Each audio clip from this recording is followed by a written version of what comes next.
इस बीच जेएनयू में बीबीसी की डॉक्यूमेंट्री की स्क्रीनिंग पर छात्रों के दो गुटों में झड़प हो गई। स्क्रीनिंग रात के वक्त हुई और उसी समय बिजली चली गई,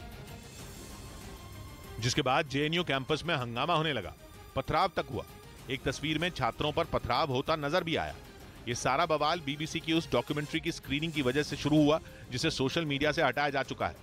जेएनयू छात्र संघ के अध्यक्ष की अगुवाई में छात्रों का एक गुट ये डॉक्यूमेंट्री देख रहा था, लेकिन तभी बिजली कट गई, जिसके बाद हंगामा शुरू हो गया और डॉक्यूमेंट्री देख रहे छात्रों ने आरोप लगाया कि एबीवीपी के छात्रों ने उन पर पथराव किया। इस तरीके से एबीवीपी के लोग उधर भी पत्थरबाजी करने लग गए।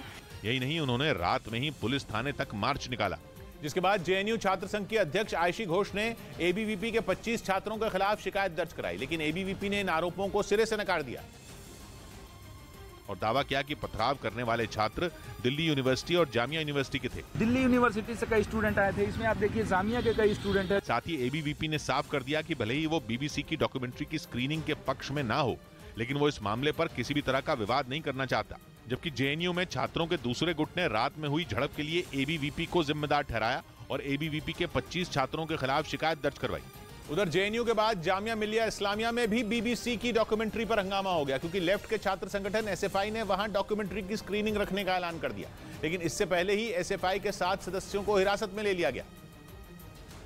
और हंगामे के बीच जामिया मिलिया इस्लामिया में बीबीसी की डॉक्यूमेंट्री की स्क्रीनिंग रुक गई, लेकिन इससे पहले वहां खूब हंगामा हुआ, क्योंकि लेफ्ट के छात्र संगठन एसएफआई ने शाम 6 बजे वहां डॉक्यूमेंट्री की स्क्रीनिंग रख दी थी, जिसके बाद यूनिवर्सिटी के गेट पर सुरक्षा कड़ी कर दी गई।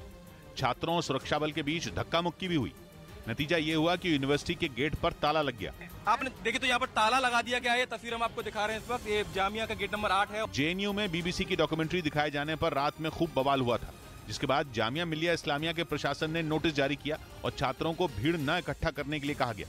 लेकिन जैसे ही एसएफआई ने डॉक्यूमेंट्री की स्क्रीनिंग रखने का ऐलान किया, विवाद बढ़ गया, जिसके बाद एसएफआई के 7 सदस्यों को हिरासत में ले लिया गया। इस बीच अमेरिका ने पुतिन से उनके दोस्त सर्बिया को दूर कर अपने पाले में लाने के लिए बहुत शातिर चाल चल दी। अमेरिका सर्बिया के दुश्मन कोसोवो का साथी है, लेकिन इसके बावजूद उसने ऐलान कर दिया कि वो सर्बिया का साथ देने को बिल्कुल तैयार है। अमेरिका के इस ऐलान ने रूस से लेकर सर्बिया और कोसोवो तक का दिमाग घुमा दिया है, क्योंकि अमेरिका हवा में यूं ही तीर नहीं चलाता, अपने फायदे के बिना वो बात तक नहीं करता और पुतिन के दोस्त सर्बिया पर भी वो यूं ही मेहरबान नहीं होने वाला। इसके लिए अमेरिका ने सर्बिया के आगे एक शर्त रखी है। शर्त यह है कि सर्बिया यूरोप के बाकी देशों की तरह रूस को यूक्रेन पर हमला करने की सजा दे और उस पर प्रतिबंध लगा दे, जो कि उसने अब तक नहीं लगाए हैं। अमेरिका ने वादा किया कि अगर सर्बिया ऐसा कर देगा तो वो सर्बिया को आर्थिक और राजनयिक दोनों तरह से समर्थन करेगा। यानी सर्बिया को समझाने और धमकाने से जब बात नहीं बनी, तो अब अमेरिका उसकी कमजोरी को भुनाने में लगा है। अमेरिका को अच्छी तरह पता है कि सर्बिया क्या चाहता है, इसलिए वो सर्बिया को लालच देने में लगा है कि वो उसे वो दिला सकता है जो पुतिन कभी नहीं दिला पाएंगे। क्योंकि कोसोवो के लिए पुतिन उसके दुश्मन है, लेकिन अमेरिका कोसोवो का दोस्त बनकर उसके साथ खड़ा है। ऐसे में अमेरिका ने कहा कि अगर सर्बिया उससे हाथ मिला लेता है तो वो कोसोवो से उसके यहाँ रहने वाले सर्ब समुदाय के लोगों के हक की बात करेगा। इतना ही नहीं, अमेरिका सर्बिया को यूरोपियन यूनियन का सदस्य बनाने का सपना भी दिखा रहा है।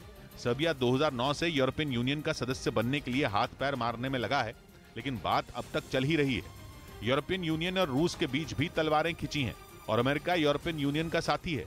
ऐसे में अमेरिका ने सर्बिया को जल्द यूरोपियन यूनियन का सदस्य बनवाने का पासा भी फेंक दिया।